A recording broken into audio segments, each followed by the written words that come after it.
आपण ज्वलनशील इंधन तयार करू शकतो, ज्याला आपण पेट्रोल म्हणू शकतो। यामध्ये कचरा भरून घ्यायचा आहे व त्यानंतर हा झाकण झाकून घ्यायचा आहे।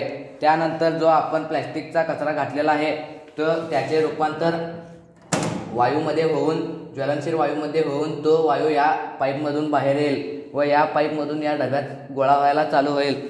यामध्ये याला आपण थंड हवामान दिलेले आहे, ज्याने त्याचे रूपांतर लिक्विडमध्ये होईल व ज्याला आपण पेट्रोल म्हणू शकतो। त्यानंतर जो वायू पेट्रोल होऊ शकत नाही त्याला आपण ह्या पाईपमधून बाहेर काढलेले आहे, ज्याला आपण CNG गॅस किंवा ज्वलनशील वायू म्हणू शकतो। आता हा तयार झालेला आहे। यामध्ये पहा हा कसा फ्लेमेबल गॅस येत आहे।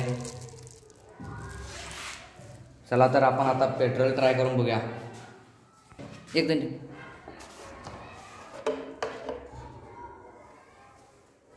पहा कसं पिवळ्या कलरचा पेट्रोल तयार झालेला आहे।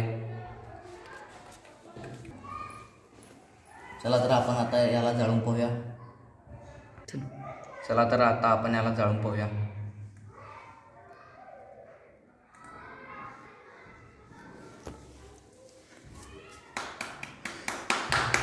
हा एकदम पेट्रोल सारखं काम करत आहे।